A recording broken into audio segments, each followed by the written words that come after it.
Well, welcome. Tonight, the silly season starts. And for those of you who know where that came from, it's the season of elections. It's not meant to be degrading, but sometimes I wonder with all the grief that the people that volunteer their time, their lives, for all the grief they take, if it isn't silly, but God bless them for putting their hat in the ring, because too many people have opinions as to what should be done, but they don't step up and say, put me in, coach, let me try. Tonight we're going to talk to somebody who's been doing it for more than a decade, close to two. Yep. Mike, why don't you introduce yourself? Good evening, Al. My name is Mike Walsh, and I'm chairman of the Milford Select Board. We start as we always have. Can't believe how many years you and I have done this. But we start with the basic question. Michael, I'm from Milford. Why should I vote for you? That we always talk about that, Al, and that's a great question, and I always answer it the same way, is that I'm here for you. I'm not, as you and I were just talking about, I did 9 years in the Milford School Committee. I'm in my 5th year as a selectman. I served almost 10 years, on the Milford Youth Commission, almost 30 years at Milford Catholic Elementary School, and I didn't do it for me. And a lot of people need to know that, like when I ran for school committee, my children were out of school, so I didn't have a dog in the fight.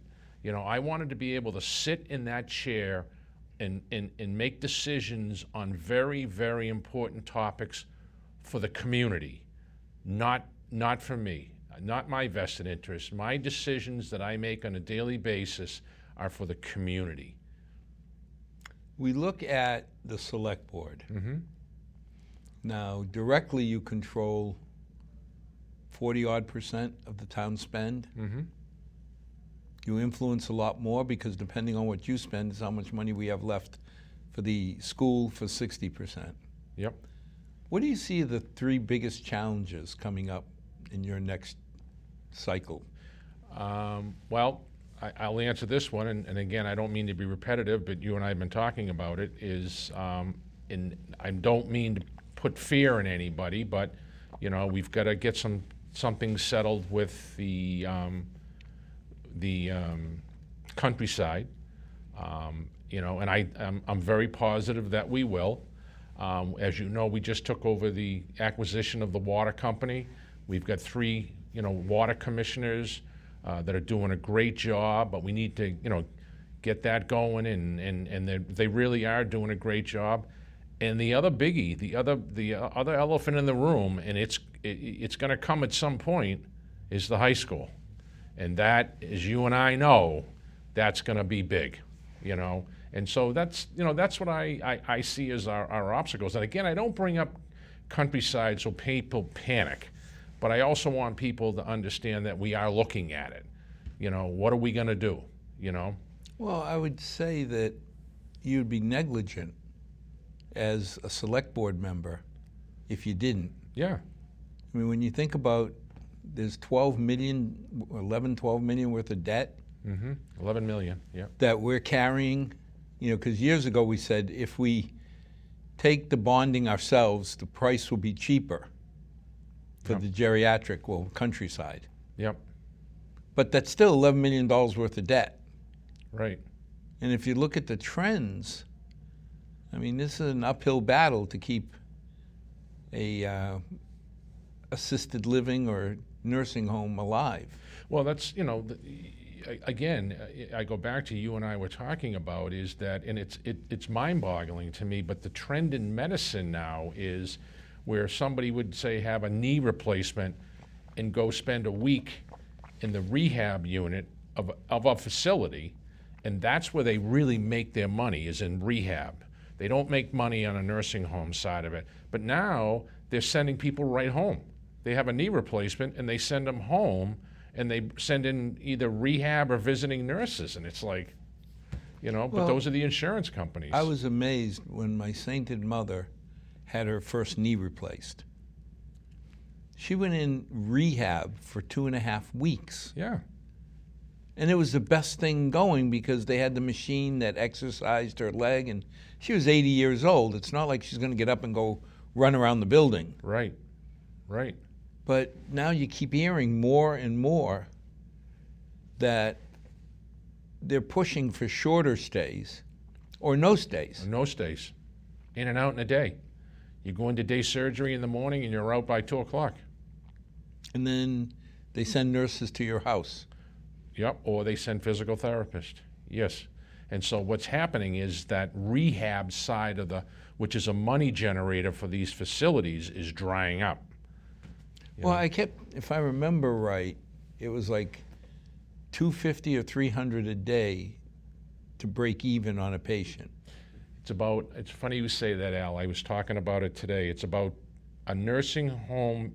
On the nursing home side, they get about 260, I want to say, a day, but it costs about $300 a day to take care of that patient. But on the rehab side, they get $600 a day. Exactly, and the cost is the same as on the nursing home side, pretty much, but that's what's happening, is that they don't get the rehab patients, Yeah, now, I mean, even at the hospital, we're suffering. Yeah. Because a lot of they call it elective surgery. I remember when my mother got to a point where she had to have her knee replaced. Yeah. She could barely walk. The bones were rubbing bone on bone, or whatever they call it. Yeah. She was in pain just to walk. Yeah. I have a hard time calling that elective. Yeah. But they're cutting people back or delaying them. Every day. So, I mean, it hurts us in the hospital. And then if there's no hospital patients, well, then there's no rehab because nobody's getting operated on. Right. That's exactly right. And that's the other side of the equation, is that they're delaying surgeries only because of, what we're dealing with COVID. But the person would normally go in to have a knee done and have a shoulder done or whatever. They're saying, you know what, you gotta hang in there for a little while, because we're not gonna, bring you into the hospital to do the surgery. But what do we do? Yeah. We just got to get to the other side of this. The one good thing is, and I was talking to somebody at town hall today, the numbers are starting to trend the opposite way now, which is a positive thing. And what we have to do is we've got to get through, in my humble opinion, because COVID lives in the cold and dies in the heat. If we can get ourselves to early spring, hopefully we'll get ourselves out of the woods. Well, I mean, having had my mother with dementia, she needed constant supervision. Mm-hmm. It was very pleasant for me to drive 1 mile after work to see her every night. I mean, friends of mine, when their parents or grandparents or family members are sent to Worcester, they got 45-minute trip each way. Yeah. Well, as you know, Al, my wife, God rest her soul, my wife was there. And it was very easy for me back in the day, to come out of Mendon, down the hill, over to, countryside, spend an hour with her or whatever, and then head home, to my house in Milford. But it's also a great facility. It's clean. The quality. Yeah, quality care. I've gone to visit other people's parents at facilities where I don't know how to describe it, but it wasn't a pleasant experience. No, it's not. It's not. But that facility is, I went there a month ago with State Rep Brian Murray. We had to give citations to a 91-year-old woman. And it's so well controlled and run that as soon as we walked in the front door, somebody said, "Sit down right here." We had to wait for a nurse to come down, check our temperature, give us a quick test, and she said, "I'll be back in 15 minutes. She came back and she said, "Okay, you guys are good. Go ahead." Are we getting tests coming to Milford for residents? I don't know that. I've been able to get tests for Milford residents from the food pantry. The ones that went to town hall are all out. They're all gone. But I've had people reach out to me, and I've been able to call Cheryl D'Angelo at the food pantry, and I've gotten like 3 or 4 kits for families to do self-test. Well, I called the Board of Health, and I was told that they came in Wednesday afternoon, and by Thursday morning, whatever thousands of kits we got were gone. That must have been the original displacement, but I believe there's another one. Coming, or? I think so. As a matter of fact, on the news tonight, they were talking about it. It's part of the federal government program, so. I mean, we got ours, we got lucky. My wife, my darling bride, was driving by the Walgreens out in Bellingham and called, said, they have them here, I can buy 4 kits, come get them. So I got in the car and went and bought 4 more kits. So that gave us 16 tests. Yeah. And by the time, the first 16 tests sounds like huge, but by the time you distribute those to the kids and they have them for their kids, all of a sudden they go pretty quick. Yeah, absolutely. Absolutely. Yeah. Yeah. What do you say to people who say you're obviously a supporter of Countryside? Mm-hmm. Absolutely. But it's only half Milford people. Interesting. I think at some point, one of the things that we might have to look at is that, as you know, being chairman of the Finance Committee, Al, Milford puts a lot of funding into, Countryside. And I think at some point we might have to look at other communities and say, we don't want to turn anybody away, but, Yeah, can you help? I don't know how you do it. I mean, we have the same issue with our special needs programs, Mm-hmm. where we put a ton of money into special needs. And a lot of times, I mean, I've been asked, why are we funding programs that help kids from other towns?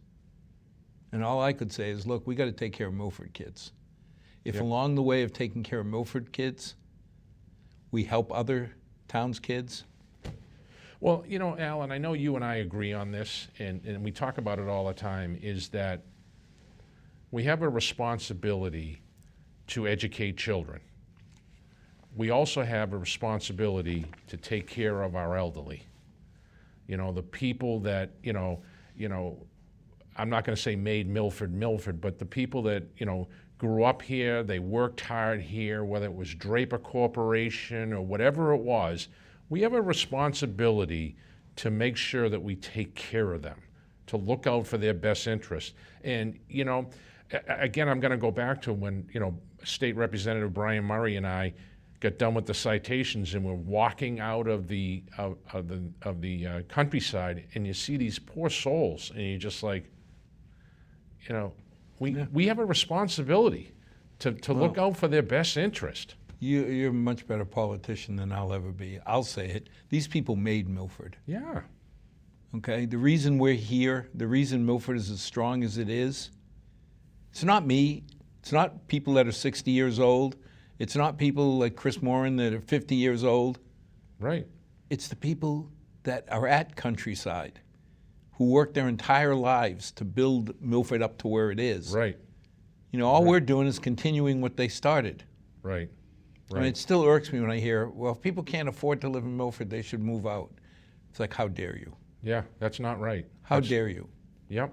There wouldn't be a Milford if it wasn't for these people. Right. And again, you and I were talking about it earlier, is some of these people are living on Social Security for $1,500 a month. I mean. And that's why it always, I mean, I'll admit it, I like my coffee.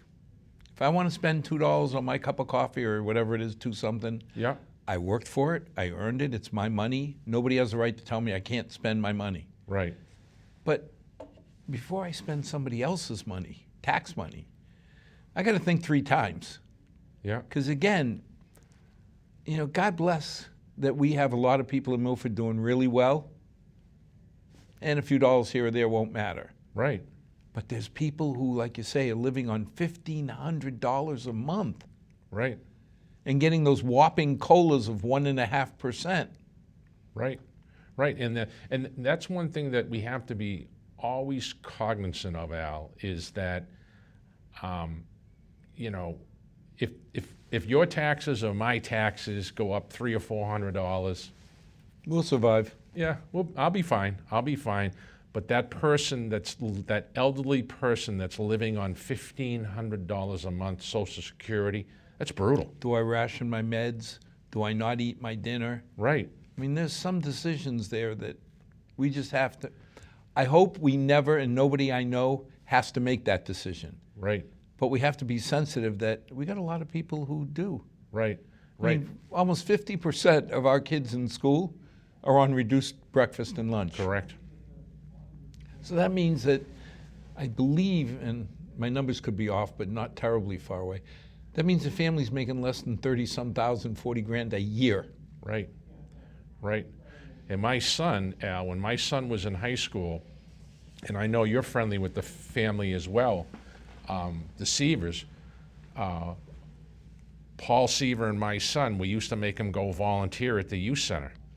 And my son used to say, Dad, why do you make me do that? And I said, because those kids in the after-school program aren't going out into a brand new car, driving to the high school with money in their wallet. You need to learn what life is all about. And he never forgot it, never forgot it, you know? And now you look at Paul, Paul's up at the high school, giving back every single day, you know? That's Milford, that's Milford. And Dan's a firefighter. And you know, there's a family, you know, in all transparency, Dan's like an inherited son. Yeah, you say that all the time. Mother Seaver is always so friendly and, you know, those are Milford people. Right. And right now they're 30 years old. Yeah. But, let's see, I was 30 years old when I blinked. I'm now 65. I know it. I know. But you know, Al, I talk about this all the time. And when my wife and I first came to Milford, so we came to Milford about 35 years ago. And, you know, the kids were in sports and everything, and we'd socialize. And I'd say, doesn't anybody ever leave this town? No. You know? And now I have it in my own family. Yeah. My son, daughter-in-law, and two grandsons are on South Central Street. I'm like, you know, it's the craziest thing. But that's what makes Milford Milford. Is, you know, I say it all the time. You walk into a Lever's, it's like walking into Cheers. Yes. Everybody knows your name. But it's the same thing as Town Hall. Yeah. Oh. You know, you walk down the hall in Town Hall, and how many of the people you went to school with, you knew their parents? Yeah. Yeah. Now, you mentioned expenses in the school coming up. Yes. I mean, there's a school coming. There's a school coming. And I keep telling everybody, because I got stopped when they said, you're always saying there's a school coming. I said, okay, let's put the Portuguese math. There are 5 major schools. Yep. They each last about 45, 50 years. Yes. So Portuguese math says once every 10 years, we got a major rehab coming or major building. Right. Unfortunately, the next one is the aircraft carrier of our fleet. Correct. You know, and it's going to be 150 million if we're lucky. Yeah, if we're lucky. If we're lucky. I still don't believe we can build a new high school. Well, you know, Al, I talk about this all the time. We just invested all that money on the fields, the new concession stands, the new softball fields. So you know, and there are some people that say, well, why don't we go down and build it off of Asylum Street on the property that we own down there? So what are we going to do with all the money we just spent? You know? But even then, Mike, Asylum Street. I mean, that's down my end of the town. But can you imagine all the buses, all the traffic going down Route 140 or going through Ridgewood or whatever they, you know, the Highland Street? Yeah. I can't imagine. Number one, it'd be so far there that you're going to add, I don't know, 15, 20 minutes to every kid's route. Right. Yeah, in my opinion, where the high school is right now is a perfect location. Let's all sit down and figure it out. But if we renovate, and we're lucky, it's going to be $70, $75 million our money. Yeah. Now we were fortunate. We got 60% at Woodland. But I mean, at Woodland, we had to put in $28 million. It's still, it's costing us $3 million. Yeah, Franklin High School, which is a complete redo, was roughly $125 million. How many years ago? I'm going to say 5. Yeah. So you're 100% right. We're going to be at $1.50. We're going to be, if we're If lucky. we're lucky. If we're lucky. Yeah. Now, I'd love to see us take advantage of state money. But if we don't follow their rules, if we did go out and build a new high school, pool, 100% on us. Yeah. Auditorium, I mean, look at Woodland. We had to build a cafetorium. Cafetorium. God bless Jonathan and Aldo for coming up with this Yeah, cafetorium. that's a true story. Yeah. Because we got one. Yeah. They will not fund a cafeteria. They won't fund a pool. So you start saying a lot of that. I mean, I'd rather see us put money, and I'm not a big athlete, but there's kids in our town that are. Yeah. I'd love to see a field house built while we build a new school. Because I go to towns like Shrewsbury and other places, and wow, you know, what Yeah. they've built for their kids is amazing. Yeah. Yeah. You know, so the You know, problem. and I'll tell you this, it's interesting you bring that up. When the fields were first done, I went up on a Sunday afternoon to watch a lacrosse game. I just wanted to see it in action. And at the time, I was chairman of the school committee. And this gentleman was walking by me with another gentleman. He said, "That's the chairman of the school committee." The gentleman was a Framingham firefighter. He came over and he introduced himself and he said, "You are so fortunate to be in this community." I said, "Really?" He goes, "You would never see something like this in our community." And I never forgot that. I never forgot that. But it's the people, and you brought it up earlier when we first got on the show. It's the people that get involved. You know, how many years have you been on the finance committee? You have better things to do with your life than, you know, honestly, but it's people like us that hang in there and look for the best for the community that makes the community the community. I've always said the thing that I find the best help is that the department heads are Milfordians. Yeah. Now, I know the technical definition of a Milfordian is third Yeah, generation. don't get me going. Third generation Milford, and you have to live within 2 miles of your mother. But, you know, you've got people who've been in this town for 20, 30 years. Yeah. I mean, to me, they're more of a Milfordian than I am, because I didn't choose to come to Milford. I was born here. Yeah. People like you had to make a choice Right. to move here. Right. But the people who are here, when I look at these department heads, God dang, they care about this town. Oh, absolutely.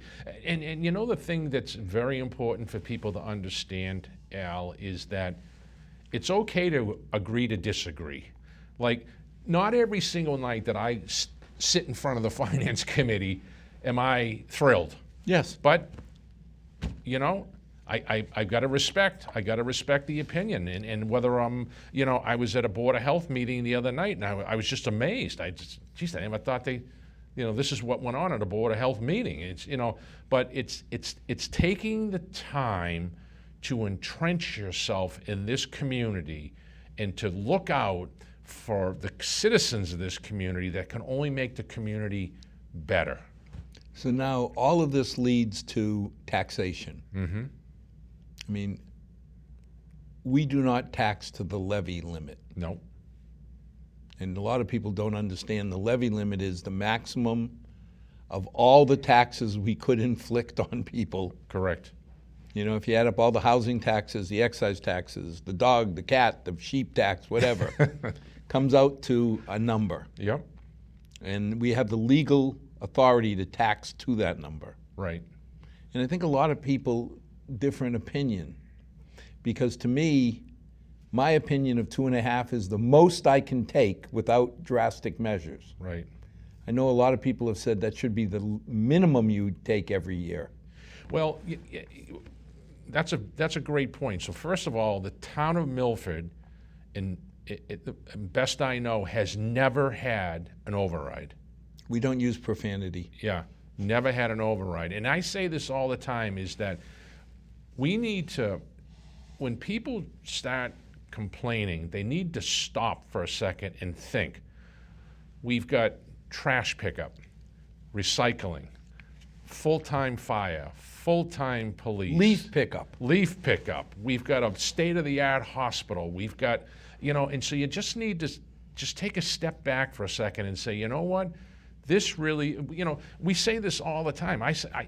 All my years in the school committee, Al, I used to say, if you complain about the Milford Public Schools, you've never been in them.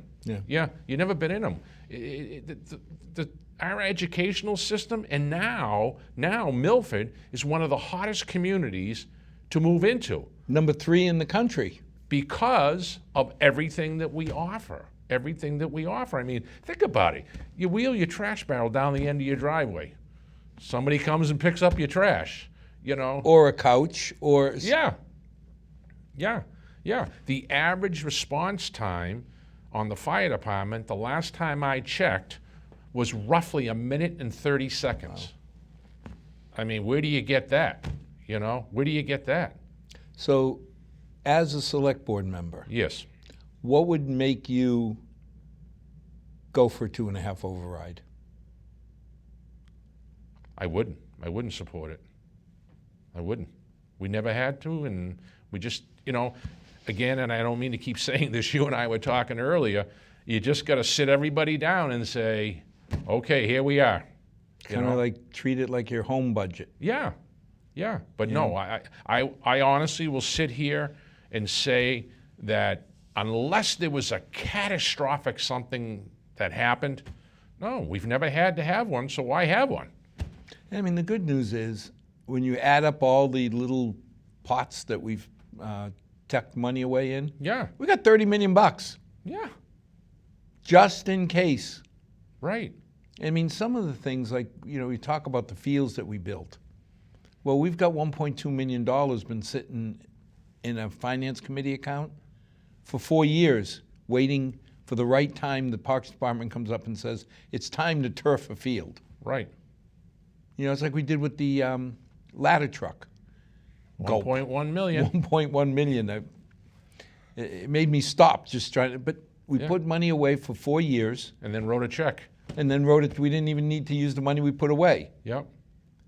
But that's Milford to me. Well, and it's important, Al, is that, and that's a great point.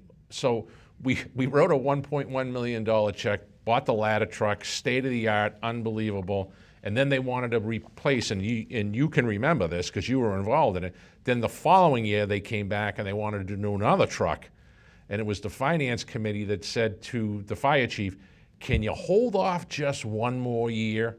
Yeah. And he said, yeah, absolutely, I can do that. But that's what makes the system That was work. the whole TUI 1, TUI Rev 2. Yeah. Now, the good Dr. Nelson. Yeah. They're all of that ilk where if you came to him and said, I'm a little tight this year.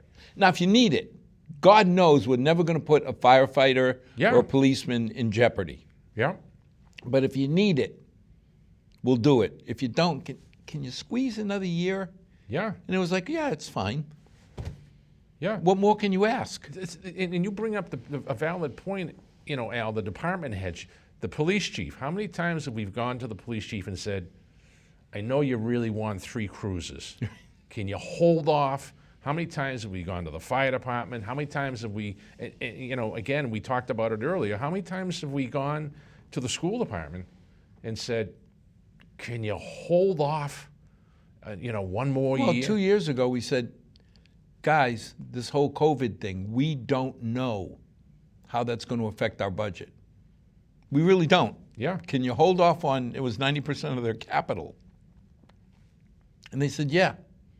The next year, we doubled up. Well, how about even with, and you were heavily involved in this, Al, the redoing of the labs at the high school. And the most important thing, and what really got it sold at town meeting, in my humble opinion, was we spent $650,000, as you know, but even if we renovate the high school, that $650 goes in. It's all equipment. Yeah.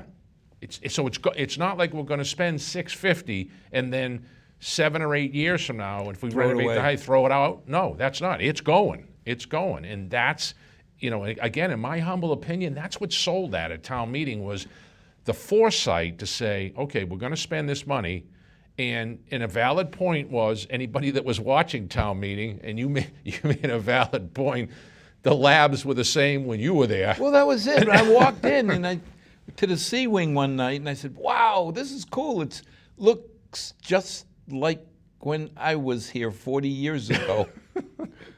I mean, there's something not right here. Yep. But one of the people at town meeting came up and said, "What's to keep the school from spending it on the equipment and not renovating the offices and all?" And I said, "Because they told us they wouldn't." "Well, do you have that in writing?" I said, "No, why? This is Milford. I was just going to say that to you. This is Milford. I got the school committee's word." Yeah. Now, from a practical point of view, they're honorable people. Yeah. They give me their word. How many times we've gone when the highway department had a bad heater, and we told, back then with Shelley, Yeah. replace it. See if you can cover it. If you can't cover it, come May, we'll use our money. There's no written contract, but just like if I reneged on that promise, why would she ever trust me again? Yeah. And that's why I said, one, they're honorable people, but two, if they turn their back on their word to me today, what happens next year or 2 years from now when they need help? Yeah. Who would trust them? Right. So, number one, they're honest people. Well, I think that's important, Alan, and that's a great point. Having been in public service almost 15 years now, the times that I was before, just to use as an example, the times that I was before the Finance Committee, and you looked at me, meaning the committee, and said, can you hold off? We promise you that we'll fund it next year. Never once did that promise not come true. And it's funny because if you think about it, I've always characterized the Finance Committee as the most influential, powerless people in town hall. We get one vote, 15 members. All together, we get 1 out of 200 some votes at town meeting. Yeah. So we have no real say-so. All we can promise is that we will do what we can to try and fund it next year or whatever. But it always seems to work. It does. And I say this all the time, Al, to people that are, department heads or people that are looking for funding. I say the most important thing that you can do is get approval from the Finance Committee. Now, don't get me wrong, I've been at town meeting and I've seen where the Finance Committee did not approve it and it did get funded. Anyway. It did get funded, but it's a lot easier when you turn to your right and they say, Finance Committee, support. Right. It's a lot easier. Mike, immigration has been a hot topic. Yes. Everywhere. How do you see Milford's situation? I think it's good. I say this all the time, Al, is that when people criticize the populations that are in this community now, but we're all immigrants. We're all immigrants. And, it was, I said this to Paul and Tom, my select board members, it was so nice to have a Veterans Day parade this year. And to be able to walk down East Main Street, and see all these families, of different cultures waving the American flag, And I made a point at times that I would literally walk over to the sidewalk and shake their hands, shake their hands. So, I always say this, Al, is if you don't understand it, go online, pull up the Statue of Liberty, and read the bottom of it. Yeah. Because that's what this country was founded on, and that's what we have a responsibility. We have a responsibility to help. Yeah, and see, I have obviously a biased view because my parents came over legally, but they came over from Portugal. Yeah. My grandfather came over in '39, and it amazed me.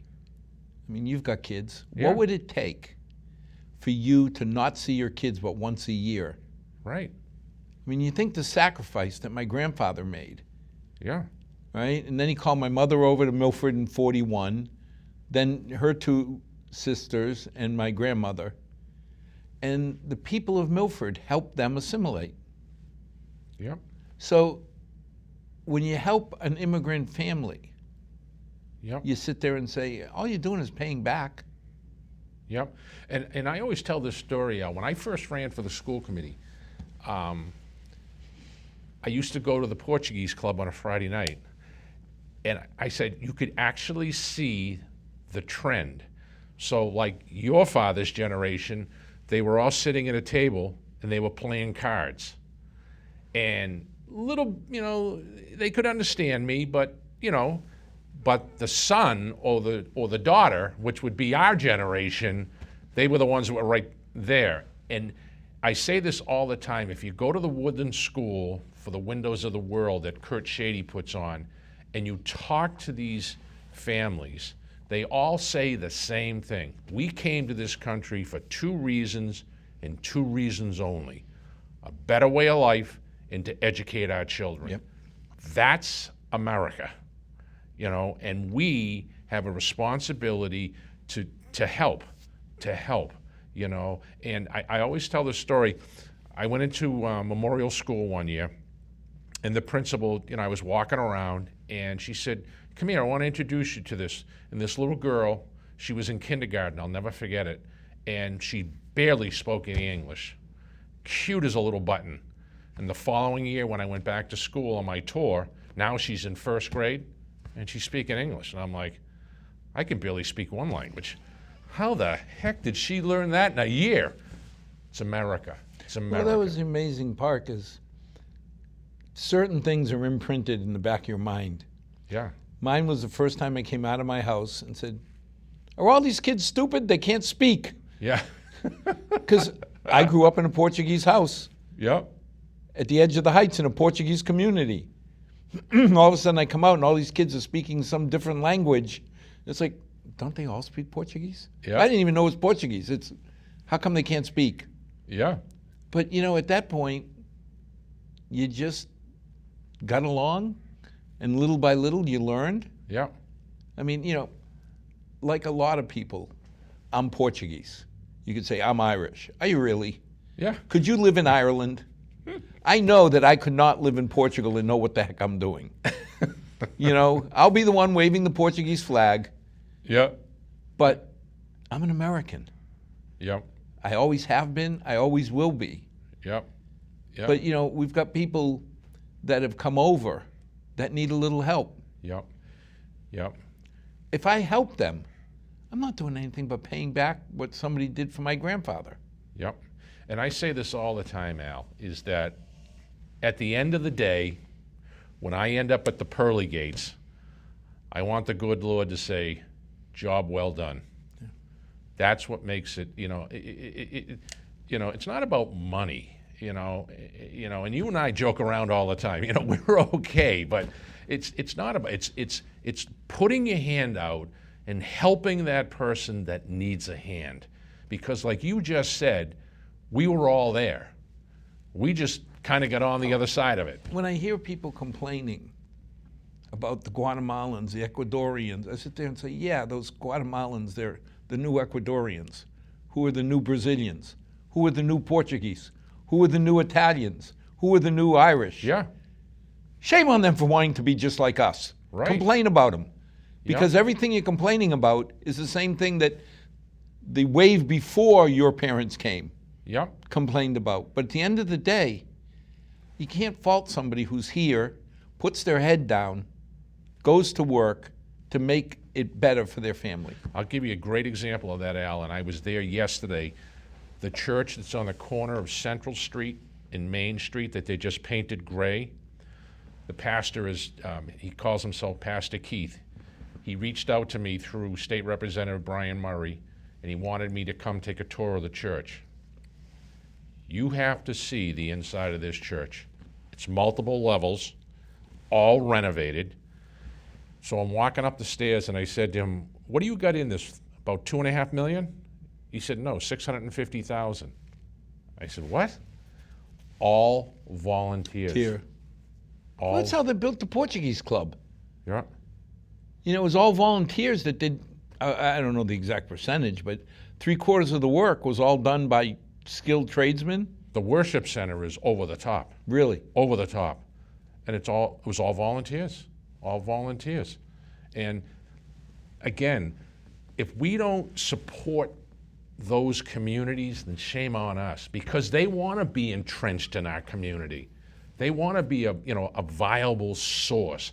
They want to buy homes in our community. They want to do business in our community, and we have to support them, The only time I hesitate, well, I don't hesitate, if people come to our country and break our laws. Oh, To me, they've given up their rights, go home. Yeah. If you come here to sell drugs, to extort, to do bad things, yeah, and that's probably half of 1% of the population, get rid of them. The Yeah. rest of the people, these people who come here because they want a better life for their kids. yeah, yeah. Isn't that what my grandfather did?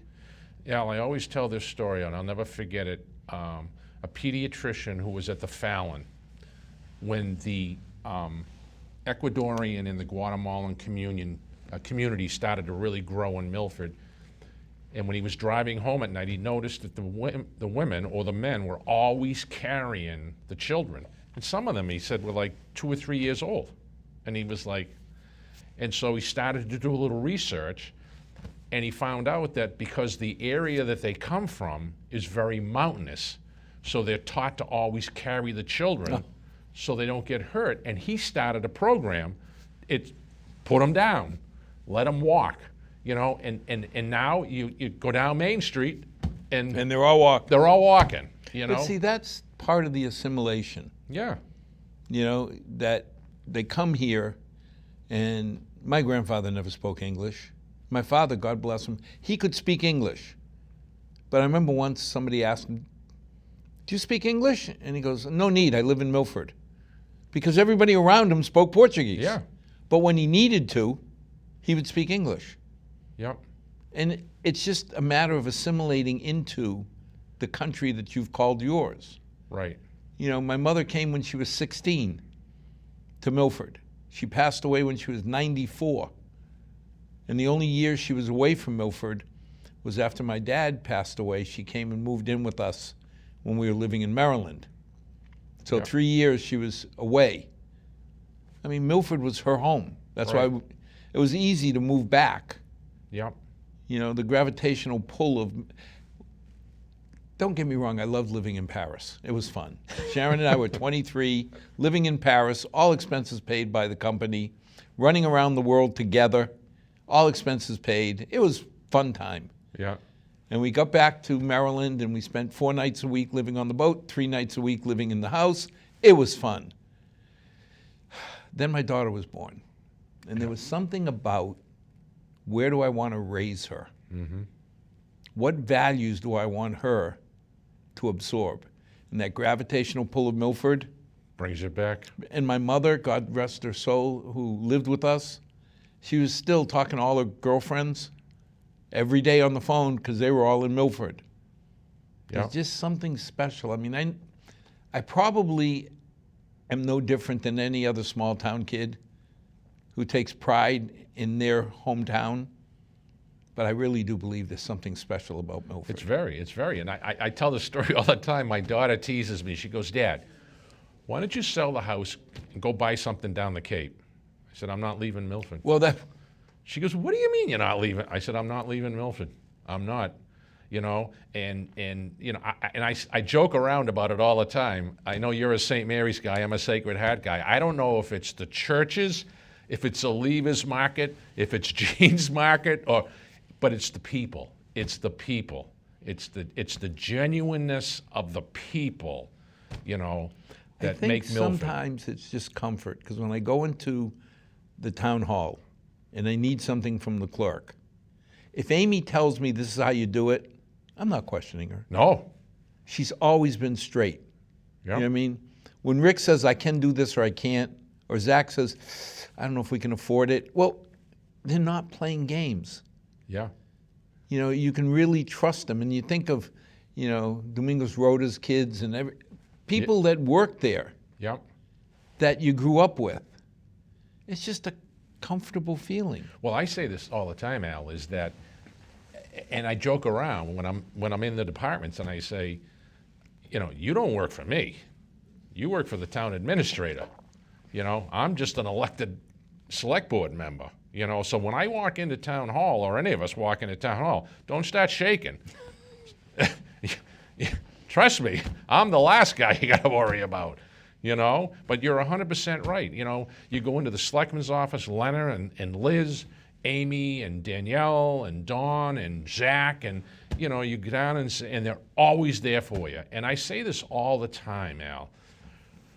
Ronald Reagan had a great saying, I was far from the brightest president, but I surrounded myself with the best. With very smart And people. I say that all the time, Al, because I'm a good front man. I'm a good front man. I can get out in front of an audience and I can pitch it. You tell me what you need pitched and I'll pitch it. But I need everybody else around me, town council, and you know, I need to be able to pick up the phone and say, this is what I think is going on, give me some advice. And what they say to me, I go with. Well, you start looking at things like how many years we'd call Jerry Moody. Yeah. And if Jerry said, nah, that's not going to fly,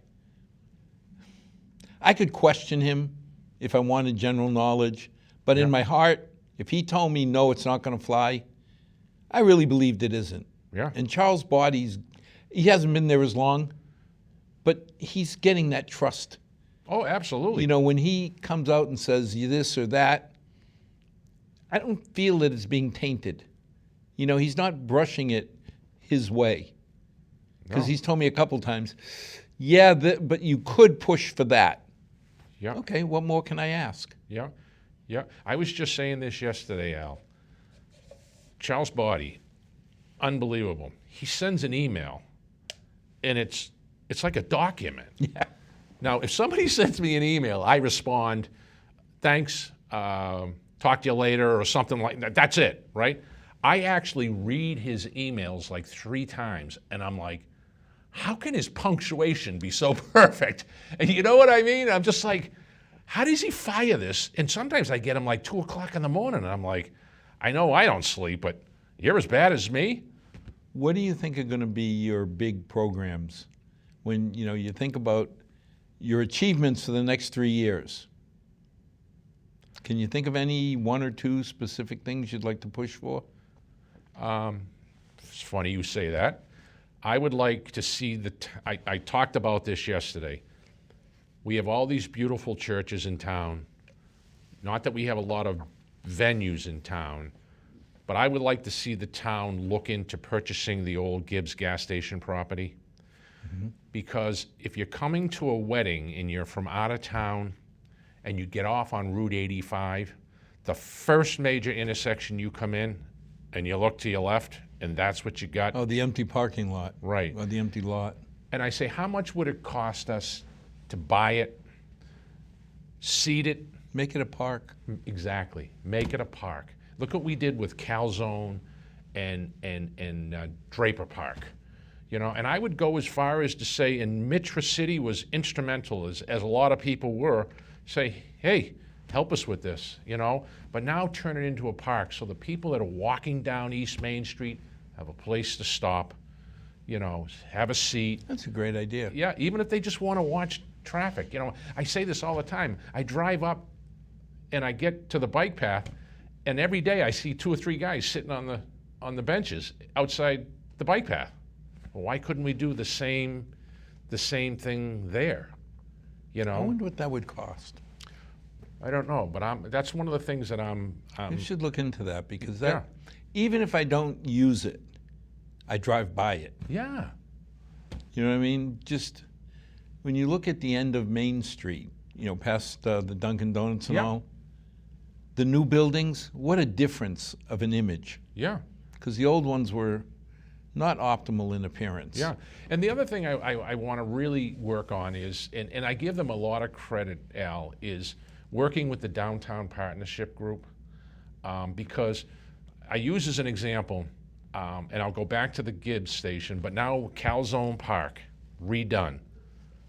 Absolutely phenomenal. This is Ronnie Pagnini's Yeah. crew.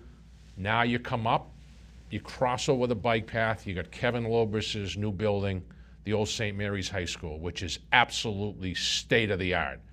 Now you're approaching downtown. You got a beautiful town hall on the left-hand side. All right, let's continue right up into downtown and support the businesses. Support the businesses. Don't tell them they can't do this, or tell them, what do you need that we can do to help you flourish? And when they asked for money to help spruce up downtown, I know a lot of people said, well, this is public funding of private entities. I sat there and said, wait a minute, we're charging these people 50% premium on their taxes. You think about it. Yeah, and what are we giving them? We're just saying thank you. You're helping out the homeowners. Yeah. So if once in a while we kick back a little bit of money, but there's a benefit to me, because if I drive through Main Street and it looks better, it makes me feel better. Yeah, yeah. I mean, you got the new restaurant coming, when the old bank. The old bank. I mean, that's going to be key. I'd love to see someone grab the old, Milford National building. And I think, I say this all the time, too bad somebody wouldn't grab that and open another restaurant there and call it the bank. Yeah. The little bank. Yeah. Well, when you think about how many banks we had on Main Street that were local. Yeah. But, those are really, I think to try and work on that property, to try and work with the Downtown Revitalization Committee, to try and work with people, like Kevin, that's investing all this money in that building. I drove by it today, and just the windows alone, I was like. Well, it looks, you can look at it and see Ronnie Pagnini. Yeah. Carrying on the legacy of Ron Pagnini. Right. And there's a family, I went to school with the daughter, Lulu Pagnini. It's like, you look at a family that really is invested in Milford and wants to help. Right. So I'm all for helping Ronnie. I know that there was one point where Claflin Hill was going through its tough time, and Ronnie gave them offices to try and help them out. Right. That to me is a guy who cares about Milford. Yep. Yeah, and that's another example, Al, of and you bring up a valid point. And a lot of people don't take advantage of it, but the Claflin Hill Symphony. Yeah. I mean, not that I go to a lot of the concerts, but if you go to their Christmas show, it's just state of the art. It's unbelievable, and you're like, this is a symphony orchestra in Milford? Right. And just another example of what's in this community that you can take advantage of, And Paul Serapine working with kids, teaching them, how to play instruments. And well, one of the things that really felt good is when Paul would take a Milford High School graduate and see them and insert them into the orchestra. Yeah. The quality of this orchestra is unbeatable. And to see a Milford kid be able to perform at that level just makes you feel good. Yeah. Yeah, and I say this all the time, Al, is that there's so many, if your child is not involved in something in this community, shame on you, because there's so much. Don't get me wrong, Milford's got a very strong sports, presentation, but there's so much other. Arts, music. And that's the whole key. When you think about it, we all have I know we joke and say, we have 4,400 kids. Yeah. Well, some of them like chess, some of them like baseball, some of them like running, some of them like hockey, football. We take care of them all. Yeah. I always tell this story, Al. Again, I go back to my early years on the school committee. Bob Tremblay was the superintendent at the time, and he called me up and he said, would you do me a favor? And I said, yeah, of course I will. He said, tonight is National Art Honor Society night, and nobody really comes. He said, would you come as a school committee member? I said, absolutely. And it gave me such a different view on life, because I walked in like me, but these kids were different. But their talent, Oh, yeah. And I will never forget this girl that won the award. She painted a lizard on a tree branch with pencils. And I just said to myself, the world is all different. And that's, again, as a community, we need to embrace all that, because we're not all the same. We're not all the same, you know? But it comes down to what you said earlier. I'm different than you. Yeah, We may have different opinions, yeah, but as long as respect is shown both ways, yeah, and it comes down to the last question of the night. yes. I'm from Milford, Mike. Why should I vote for you? My honesty, my integrity, and I want to look out for you. I want to take care of you, you know? And as I said in the beginning of the show, Al, it's not about me. It's about you. And I want you I want everybody to know that. And, you know, anybody who reaches out to me will tell you that if you call me, I answer my phone. You know, I answer my phone, and I will do anything I can to help. And that's why, you know, that's why people should vote for me, is my honesty, my integrity, and I'll do anything to help anybody, anybody. Well, you brought that up when we were talking about buying the water company, Yeah, where you said, if your water went poof in the night, today, who would you call? right. Ghostbusters, because you're not going to get You're not going to anybody. get anybody. You call me. My cell phone number is on my website, on the town website. My cell phone number's right there. Call me. You And call me then at 2 you o'clock. got Jamie, you got Phil, Uncle Phil, Yeah. you got Jonathan. Yeah, All of them have proven that they'll do what is needed. yeah. And I joke around with the three of them all the time, and I say, somebody calls me and tells me they got no water pressure at 2 o'clock in the morning, I'm calling one of you, and I'll meet you there. Yeah, it's not. I'm I'm not not gonna just going to say handle it. Yeah, I'll meet you there. I'll meet you there. But we as elected officials have a responsibility to look out for the people of this community. And I always tell this story, which is really a great story. The public relations woman that was helping us with the purchase of the water company used to work for Mayor Menino. And she said he was the most amazing individual I ever met. She said one day, she said, I looked up and he's going by my office with his overcoat on. And she said, joking around, I said, where are you going? He backed up and he said, oh, there's a 3-decker in Dorchester that hasn't had heat for a couple of days. I'm going to go check it. And she said, I looked at him and said, Mr. Mayor, you have people you pay to do that. I know, but I just want to go check it myself. That's what you have. That's leadership. That's leadership. And a great statement that I heard the other day, generals lead from the front, not the back. And as always, I'll never ask you to vote for anybody. It's not my place. But I'll beg you to be informed, get out and vote for somebody who you think will help Milford. Obviously, you've been going on 2 decades. Yep. There's a lot of information on what you stand for and what you do. Mm-hmm.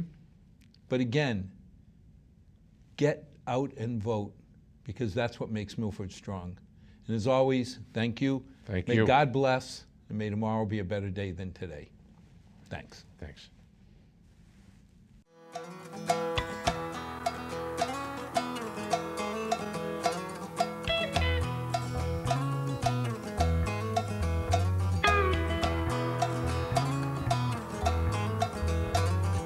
Not too long since I've been home.